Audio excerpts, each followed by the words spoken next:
Well, welcome to the Fields Church. We are so glad that you could join us today for Mother's Day, and we are so excited to have everybody here join us today, those that brought your moms, even your mother-in-laws, if you brought them with you. So we're glad to have you, Charleston. My name's Evan Courtney. I'm one of the pastors here, and this is my wife, Katie Courtney. And we wanted to let you know before we dove into today's message is that next week we are having water baptisms. And so water baptism is an outward expression of an inward decision that you made. So if you have a real relationship with Jesus and you've made that decision, water baptism is your next step. And you can sign up for that this week in your info card or going online to thefields.guide to sign up for water baptism. That's your greatest next step for you to take to let everybody else know about your real relationship. Now, where we wanted to kick off today is we are continuing a teaching series that we're going to continue to walk through today for Mother's Day. And the series is called Arrows. And so a little bit about us and our family is I want Katie, we're going to put a picture of our family up here. And Katie, if you could talk a little bit about who's our kids, their ages, and maybe even like your story with it being Mother's Day of what it means of like becoming a mom and what kind of that experience is and what that looks like. Yeah, so if you look at the picture, we've got our son Ethan. He's 9 years old. He is all sports all the time. And then we have our little girl, Lainey. She is 5. She is the exact opposite. She is Little Miss Princess, girly girl, everything pink, everything purple. So that's our family. Becoming a mother, I was trying to think of something funny to reference here, but really what just really tugs my heart is I remember Ethan was literally 28 hours old. We'd just gotten home from the hospital. He cried for the first time, and it was still, that season where it took 2 of us to change his diaper, and he's laying on this brand new diaper changing table, and I just start bawling. And this is totally not characteristic of me. I don't cry easily, and it caught Evan off guard, and he's just like, Katie, what's wrong? And I am just like blubbering of, he's 28 hours old. We've just lost a day with him. He's going to be leaving us soon. At 28 hours old, I am already feeling that tug of, what God has gifted him to us, and we are going to reach that point of having to release him. And granted, 28 hours old was a little bit too soon to be worrying about that, but that is just really one of those moments where I recognized that time in my life where I'm a mother, and it is my job to just grow him into the person God has called him to be. Yeah, so I kind of remembered like even before that, so like as we're leaving the hospital, and so first kid, you're leaving the hospital, and they just like give you the baby, and you walk out and you put the baby in the car seat, and I just kind of remember looking back in the nursing thinking like, where's the instruction manual? Like within 24 hours, they're handing me a human being, like I don't even know how to change the clock on the microwave, and yet you're handing me this human being with no set of instructions. So just like a really really shocking moment.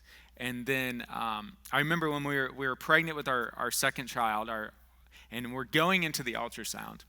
And so when we go into the ultrasound, I kind of just had this arrogance of like, hey, yeah. Like back then, like the gender reveals wasn't like hitting with these balls and exploding of colors or pop. Like the gender reveal was me and you and the ultrasound person, and that was our gender reveal, and it was this picture of this alien that they said was our kid. And so I kind of remember sitting there with Ethan. He was 3 or 4 at the time, and looking at the and looking at the ultrasound, thinking, you know what? I don't need her. Like I just need this picture, and I can do the gender reveal. And so I remember them showing the picture, and I'm leaning forward, like of trying to figure out what is the gender of this child. And I lean forward, and I go, wow, it's a boy. And the technician looks at me like, sir, you're an idiot. Looks at me and goes, sir, that's the umbilical cord. And so that's the day we found out that we were having a girl, and I became very, very nervous because my life kind of flashed 16 years ahead to her being a teenager. Not the nervousness of her being a teenager, but the nervousness of knowing teenage boys. So that's kind of like where we are, kids, 9-year-old and 4-year-old now. And so we do recognize today that there are moms in here and their grandmothers in here, and those that are wanting to have kids. We realize that there's those that have lost kids that haven't had kids yet. And so what we want to do is today, of what we want to talk about is, we want it to be encouraging to you that you don't walk out thinking, I don't have kids, I can't have kids. And we recognize that, and we want to be sensitive to that. But we want to challenge you is that there are kids in your life that you can invest in. So when we talk about things today and challenge you, think about who are nieces and nephews, who are kids in your neighborhood, what are kids here at church that you can invest in. Maybe you start serving in our Next Gen ministries of birth through 18, and you find an area that you can invest in. So think through it of those lenses of what are the kids around me that God has put into my life that I can make an impact in. And so that's where we are. And so we know, like, when we were without kids, I feel like we thought we had a really, really busy schedule. And we felt like, oh man, we don't have a lot of time for things. We're so busy. And like, now that we have kids, we realize what busyness is. Of trying to balance work, life, and family. And there's no way that you can balance that. And we always laugh kind of when we hear individuals without kids talk about how busy their schedule is, and we're like, you have no idea what is coming your way.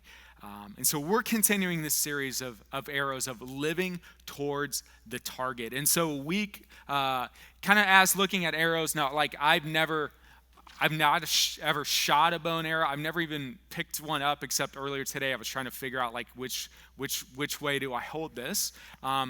So I've never really shot anything. I really haven't shot a gun. I remember when we were kids and we lived out on the llama farm, my dad bought me a BB gun, and he gave me that, and I was so bad a shot, I couldn't hit birds, I couldn't hit bunnies, anything that was moving I couldn't hit. So I remember kind of resulting to like tin cans. I was like, hey, I can set this tin can up and shooting it off. And I remember one time I set a tin can on top of the propane tank, and I was shooting at that, and I thought maybe that's not the best idea in the world. So the other thing is, like, I remember when me and you, I don't know if it was the Mother's Day or Father's Day, but somehow we ended up in the backyard of your parents' house. And they decided, they were shooting off guns and stuff, and they were like, hey, Evan, Katie, you guys want to shoot guns? We're shooting clay pigeons outside. Which are not birds. I thought they were clay birds that were being thrown up in the air. Yeah, she thought we were throwing these clay birds into the air that people would shoot. And so I had never really fired a gun like that, so I shoot at them. I don't know. I'm sure I missed them. So then Katie takes the gun, has no idea about the kickback.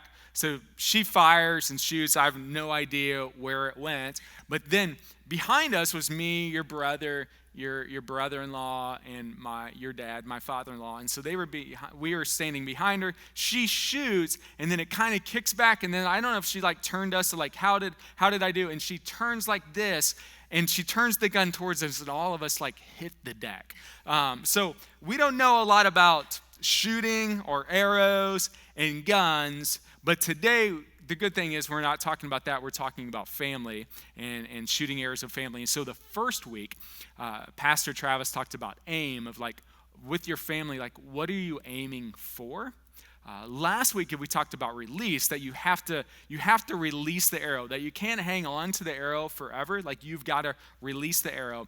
And today what we want to talk about is the rhythm of what the rhythm of shooting arrows, of pulling the bow back, what does this rhythm look like? And so a rhythm is a strong, regular, a repeated pattern of movement or sound. And so that's a rhythm. What's this repeated movement of sound? And so what happens is in society today, we're just like, our schedules fill up so fast, our weeks fill up, and we don't have any intentionality.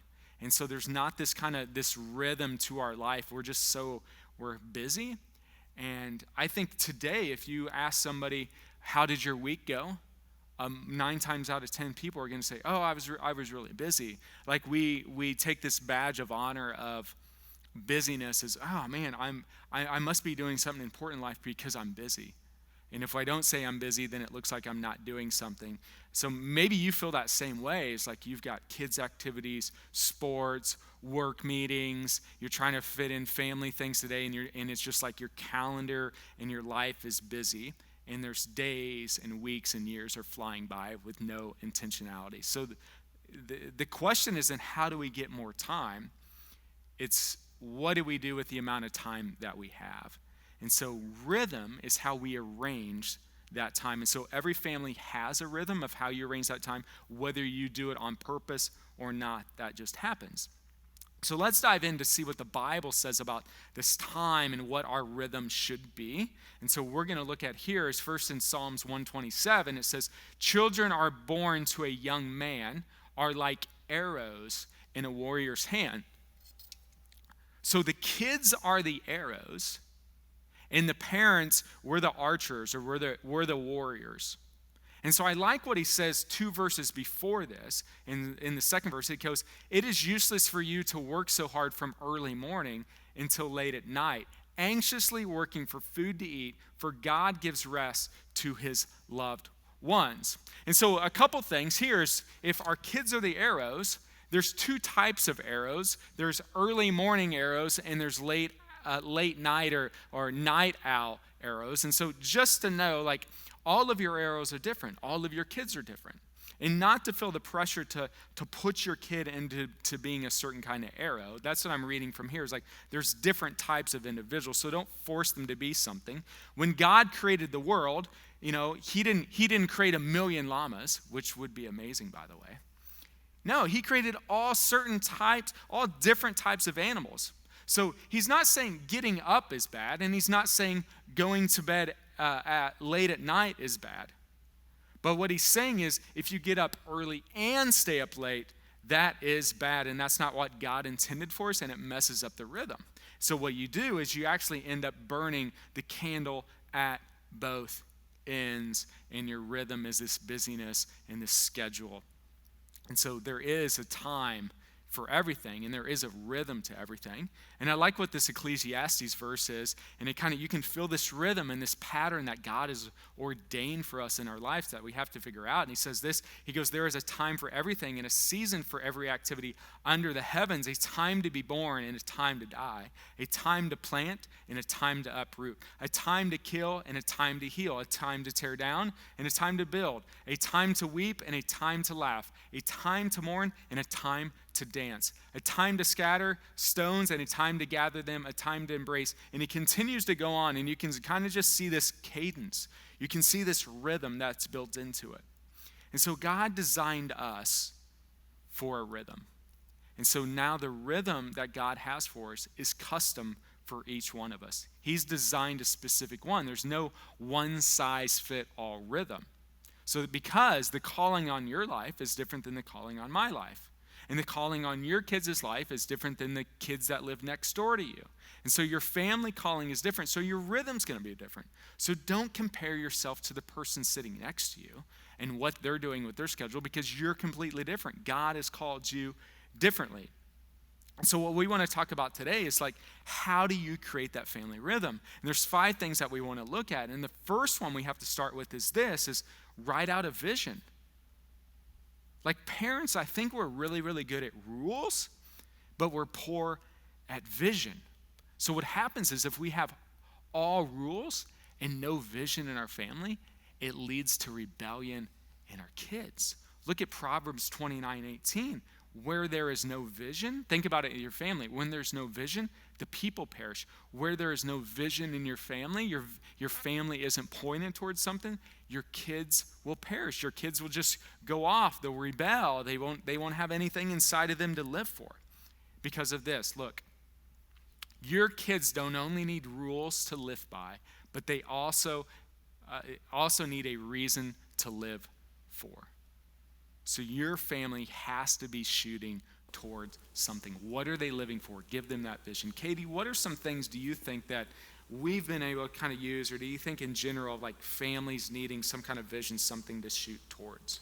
Yeah, and again, I want to echo what Evan said. What works for us and what we do, it's all about the intentionality behind it. So the first thing that came to mind was that long-term vision. I feel like God had planted this vision within me from a young age. From a young age, I knew that I wanted to be a stay-at-home mom, and that kind of set the tone and set the trajectory for the type of man I was going to marry. I wanted a man that was going to support that, see the value in that. I wanted somebody that just recognized that calling that God had placed on my life. I also knew that I wanted to pursue a college degree. So that was a tricky conversation to have with my potential husband at the time of, I eventually want to leave the workforce, but I want to go ahead and have a degree assigned to my name. So 4.5 years later, I graduated with a degree in education to really only use it in the classroom setting for 3 years. 3 years. 3 years. We kind of joke about it now. And we honestly didn't know God's plan for those 3 years I was teaching. We lived a lifestyle where we knew our trajectory was that I was going to stay home with our kiddos once they were born. I was going to be a stay-at-home mom. So the decisions that we made as far as the type of house we were going to buy, the type of cars we would drive, the vacations we would go on, we had to filter them through, okay, is this going to allow us to be able to meet that goal of Katie staying home with our kids? And so I've been a stay-at-home mom since the day before Ethan was born. Again, it's just that is the trajectory that we felt like God had for us. And Ethan went into kindergarten. Lainey was about 2 years old. I started working with One Hope, who you've heard of as one of our missions partners. It's an incredible opportunity, but it's an opportunity that allows me to work from home. And also, I'm using my degree in a way that I never imagined. Short term, I know the days with your kiddos may seem long, but the years are short. We've got 18 years to help them grow to be the people that God is calling them to be.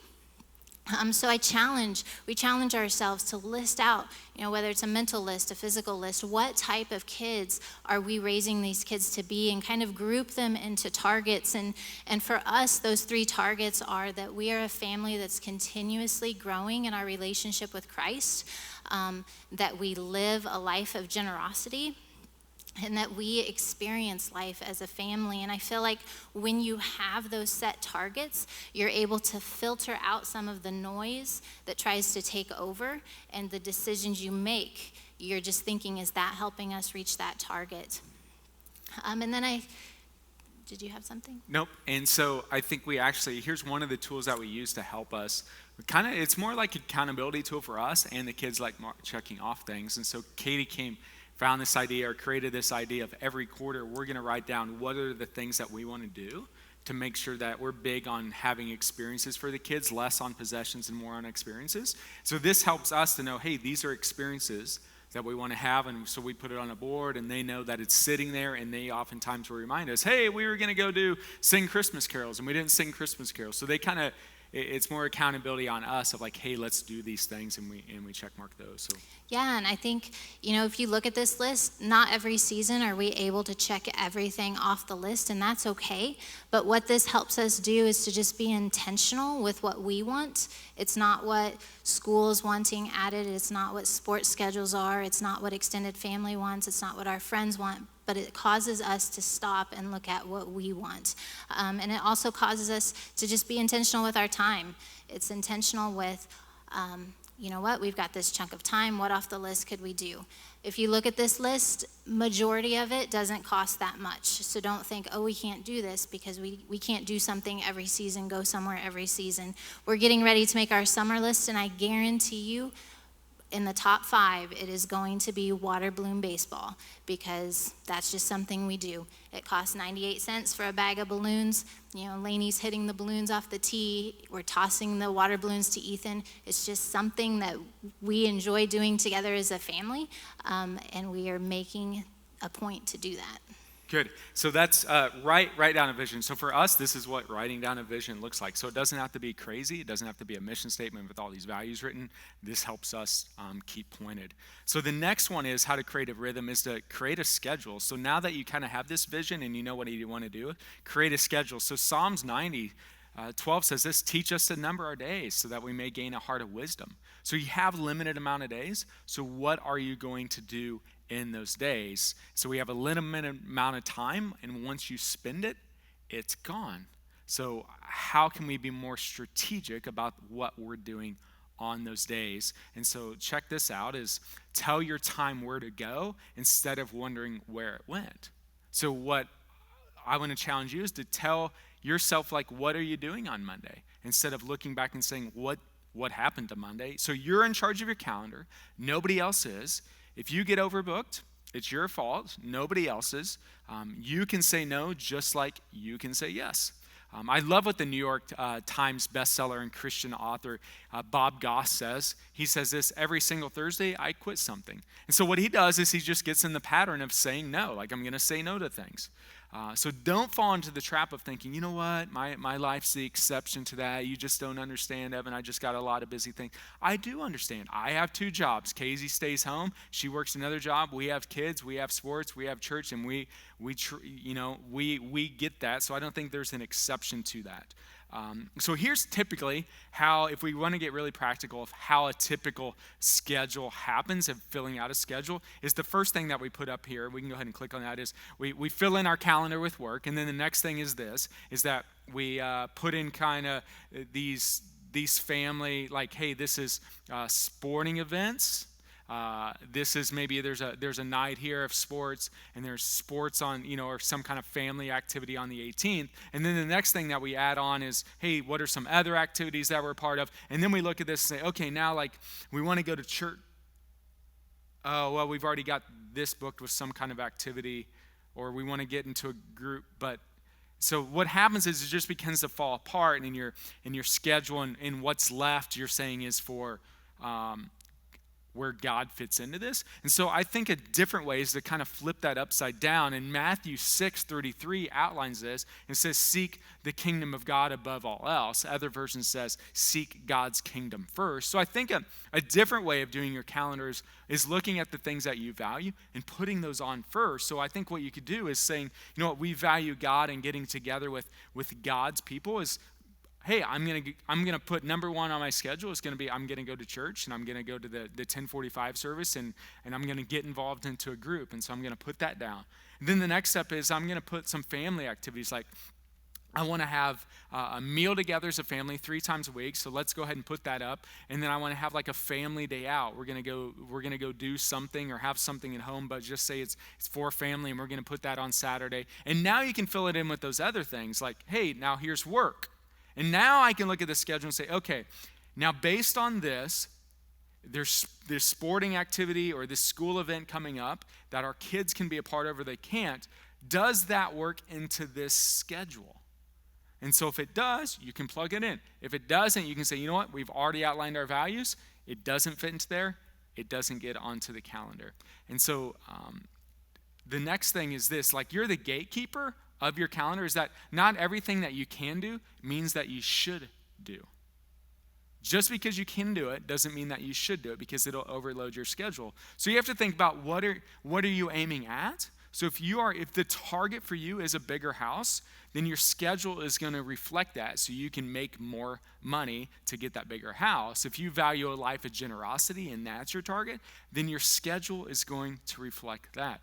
Can you talk a little bit about what we've had to do with our schedule, and maybe even like Ethan and him being invited to be on these teams and that sort of thing? Yeah, I think it all circles back to setting a vision. So just as a reminder, our 3 targets are that our family is continuously growing in their relationship with Christ, that we live generously, and that we experience life. So anything that we are adding to our schedule, we need to filter through those targets. Is this setting our trajectory to hit that target? So yes, Ethan, sports.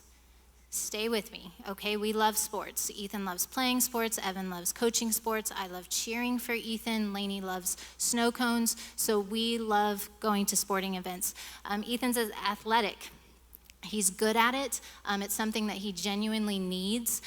We can tell a difference in his behavior just whenever we're on break from sports. It's something that we as a family find value in. But if we left it up to Ethan, he would be in multiple sports. If we left it up to other people, he would be on multiple traveling teams. And so it's up to us as the parent, where we're just stopping and we're pausing and saying, okay, if we sign up for this, we're committing to this. So we're committing resources, we're committing to practice time, we're committing to game schedules. Okay, is this going to help us reach that goal that we have set for our life? Good. So I think the third thing on creating a rhythm for your family is to define discipline. And so having discipline is essential for shooting that arrow straight. So you've got to have a discipline. And Proverbs 13:24 outlines it this way: those who spare the rod of discipline hate their children. Those who love their children care enough to discipline them. So if you hate your kid, don't discipline them. That's what they're saying. If you love your kid, discipline them. So discipline is actually an act of love. And I love what Proverbs 3 says: for the Lord corrects those he loves, just as the father corrects a child in whom he delights. One of the ways that you show your kids that you love them is by disciplining them in a loving and a correct way. And the way to destroy them as a person is to not discipline them correctly, which would be such as not disciplining, or disciplining in vengeance or in anger, or just being ruthless. And so a discipline is actually a part of conditioning the arrow so that when you launch it, it will fly straight. And so it's a discipline to be able to do that. And so I kind of wrote down 3 things of talking about discipline. The first one is you got to have a united front. So if you're married and your spouse is in and you guys are in the same household, I realize if you're single parents, it's difficult. So you have a united front, and you have to try to figure something out with that. It's difficult. But if you're together, like, be on the same page. What that means is that you don't say, wait, you just wait until your dad comes home. Yeah, that sets me up real great to be the good guy after a long day of work, and I walk in like, hey, you need to deal with him. But don't say that. But and also is don't trump each other. So don't trump each other. If one person says one thing, the other says, no, we're not doing that, we're doing this. So you have that united front. The second one is to be consistent. So whatever it is, whatever is in your discipline, be consistent. So whatever is a foul today can't be a touchdown tomorrow. Whatever is wrong today can't be right tomorrow. And then the last one is follow through with it. So with arrows, it's very important to have follow through. So when you pull the arrow back and you release, your hand just doesn't stop there. It's kind of like baseball when you're throwing a baseball. When you let go of the baseball, you just don't stop your hand there. But what do? You follow through. So like when you shoot a basketball, after the ball leaves your hand, what happens? Your hand follows through. So shooting an arrow, I was reading up on shooting arrows, and when you release and let go, what you're doing is you're following through, and that hand is pulling back, and it's actually supposed to brush across your cheek. That's the follow through. And you'll shoot straighter, you'll throw straighter, you'll actually shoot a basketball straighter when you have good follow through. Because without follow through, it's just idle threats. We've all made the idle threats. Like, I don't know any dad that hasn't said, don't make me turn this car around on vacation. You're not going to turn the car around. Like, we know it, they know it. There's no way you're turning the car around. Like, you planned this, you spent money. We actually dealt with this a couple months ago. We went to Disney, and one of our kids was acting up, and we were actually at the airport getting ready to go onto the plane to Disney World. So there's no, I'm going to turn this plane around. There's none of that. And so we were at the airport, and we had to make a decision of, like, are we going to discipline them, and how are we going to discipline them in this public space of this airport, and then we're getting ready to go to Disney. And so we have to have follow through, because you're really expressing love. So what are some of the ways, like, of us kind of with discipline that you think as a mom is probably pretty important? Yeah, for me, this is definitely an area I quickly had to grow in. As a kid, and my parents can attest to this, I was the easy kid. I can't wait for my siblings to hear this. Hello, Britt and Betsy. I was the easy kid. My parents could just give me the look, and whatever behavior that I was doing would stop, would be adjusted. that's all they needed to do. So fast forward into motherhood, I found myself being, hurt, just fighting with myself because my kids did not inherit my genetic makeup in this department. I give them the look, the behavior continues. I didn't know what to do. I had to actually follow through with the discipline, and I learned that this is an act of love. And again, I think it goes back to vision. What characteristics are you wanting instilled into your children? We could spend all day disciplining our kids. We've got one kiddo that eats potato chips like he's a woodchuck. And so, it's not a 2-bite chip. It's not a Papa Cheeto in your mouth. It is, he puts it up and then it's this, and it's messy. It drives me bonkers. Is that going to affect the trajectory of his life? No. So I'm going to handle that situation differently than how we're going to handle a disrespectful attitude, disobedience, dishonesty. And we've also learned, having a boy and a girl, and having 2 kids in general, that we have to customize how we discipline our children for each. It is not this cookie cutter version. We have to take into consideration their personality types. We have to take into consideration that we have a boy and we have a girl. We can tell them the same exact thing in the same exact tone, but how they interpret that is completely different. Evan and my relationship with our kids is different. We're different people, so even though we're on the same page on the actions that need discipline, our approach might look a little different. And I think we also hone in on the fact that discipline is our opportunity to show Christ's love to our kids, that we're able to exemplify grace, and that we're also able to exemplify forgiveness, that we can have those conversations of, Mommy's sad that you decided to do that, but no matter what you do, Mommy could not love you anymore, and Mommy could not love you any less. And, just having those conversations of what forgiveness and grace looks like. Yeah, I think the opportunity to show grace is like when they deserve a certain discipline, and sitting down and saying, I'm giving you grace right now, and then explaining what that is. I'm giving you something by you not doing this X or whatever the discipline was supposed to be. And you saying, I'm giving you grace instead. I'm giving you something you don't deserve. They deserved X, but instead I'm giving you Y. I'm showing you grace. And I think that's a great opportunity for you to be able to show them that, to continue to model what, like Christ, like we deserve something and he did something for us, and he provided grace for us and gave us something different than that we deserved. The next one is this, on how to create a rhythm, is regular rest. And so Ecclesiastes 10 talks about this. It says, using a dull axe requires great strength, so sharpen the blade. And so what you have to do is to think your life is a sharp axe.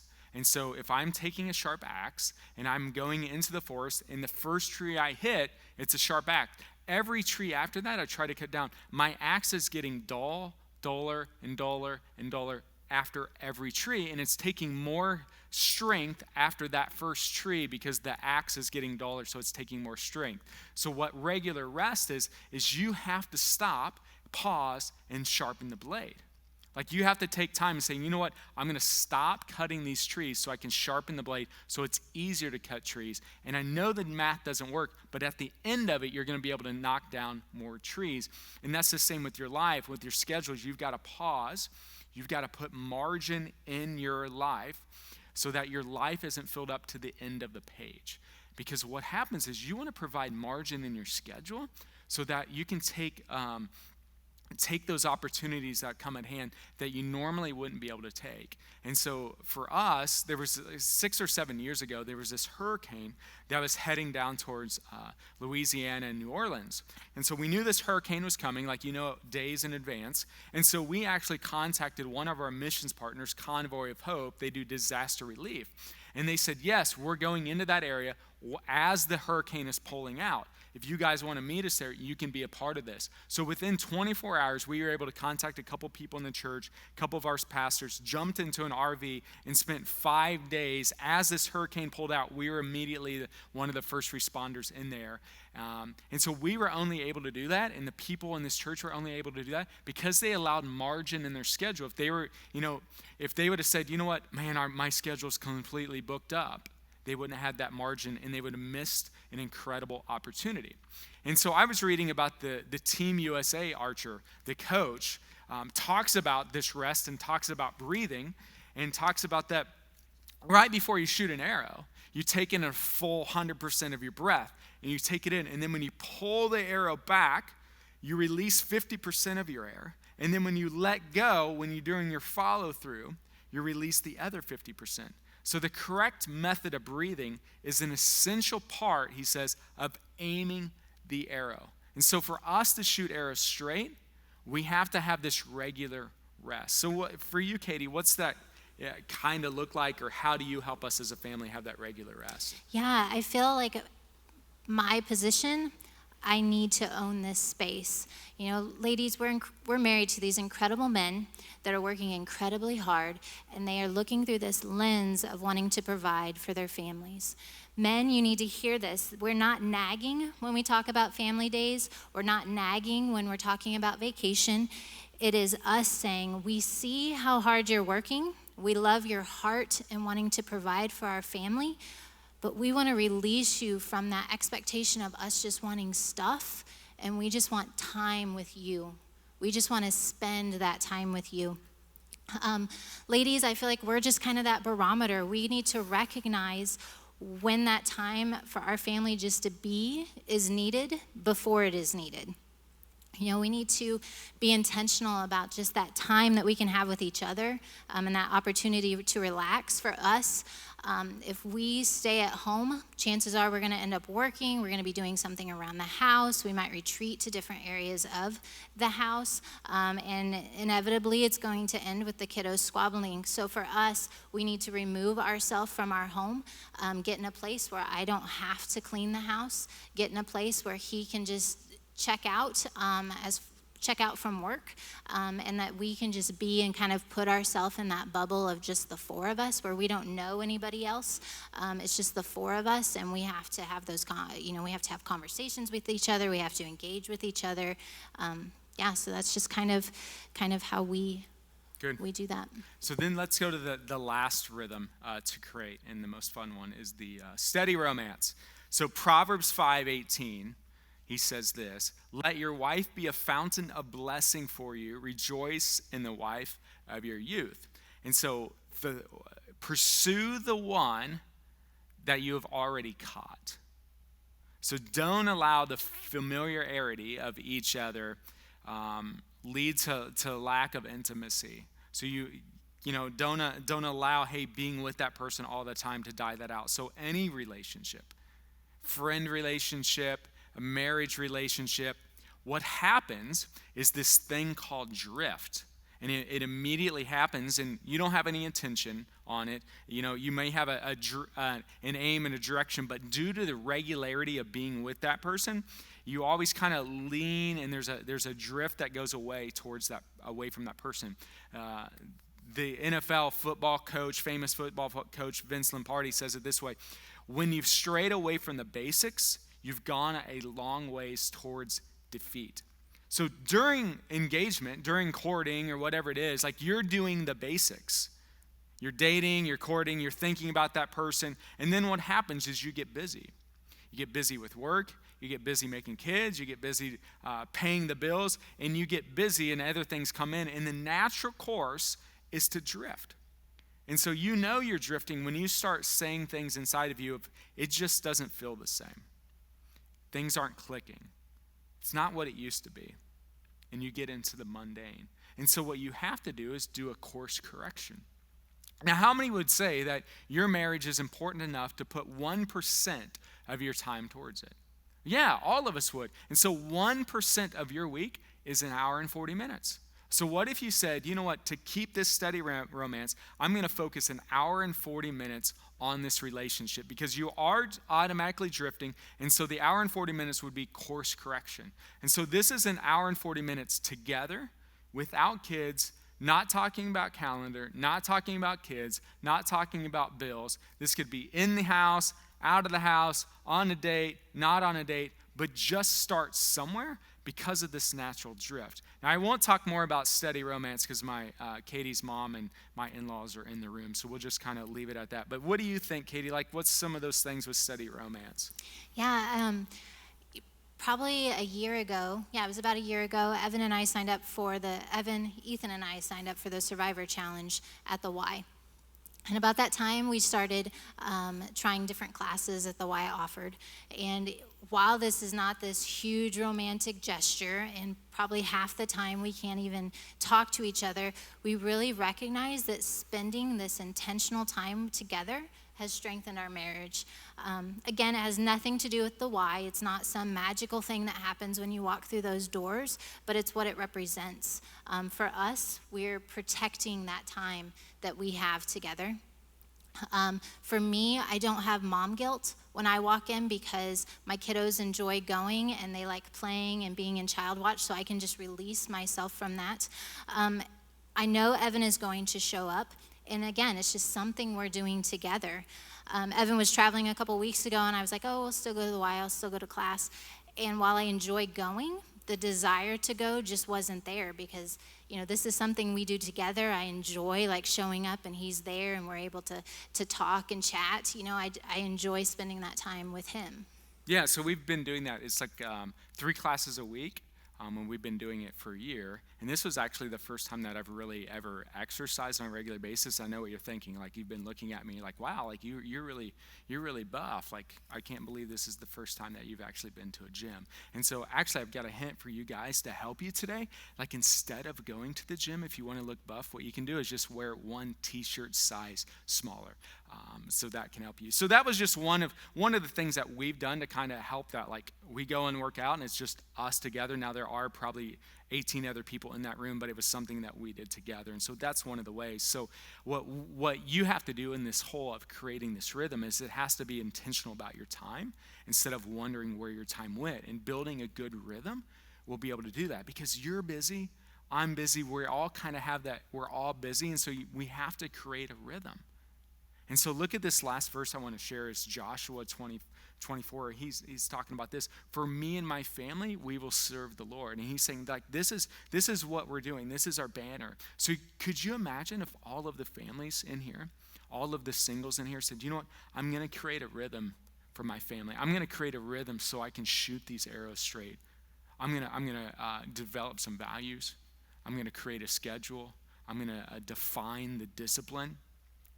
I'm going to have rest, and I'm going to have steady romance. Could you imagine what would happen to our church, to our community, if all of the families in here did that? Because we're the archers, and we're shooting in a rhythm these arrows off, and we want them to go straight. Let's pray together. God, I pray right now that you'd bless families, that you would give them your grace. I pray for the individuals in this room that don't have kids. I pray today that maybe today is a hard day, that you'd give them your blessing and your grace and your mercy. I pray that you would give them your love today. I pray that you'd help families, that they would look at this list and see one of these things that they need to take and to run with and to develop a rhythm in their life that they can look back and say, for me and my house, we're going to serve the Lord. In your name, amen. So the only way for you to get rhythm in your family is to start by setting a rhythm for yourself. And so maybe today that you've realized that you don't have a relationship with God, and God wants to have a relationship with you, and you have drifted. So since once you're born, immediately what happens is a drift away from God happens. And today you can take a course correction of changing that drift and coming back to God, or having a relationship with God for the first time. And so today, if that's you, and you can say, you know what, Evan, I need a course correction. I've been drifting. Today I want to follow after God. I want to seek God. I don't know what all that means, but today I want to tell him, I want to surrender my life to you. Forgive me for going away from you, for going against you, and I want to have a real relationship with you. If that's you right now, I want you to pray with me.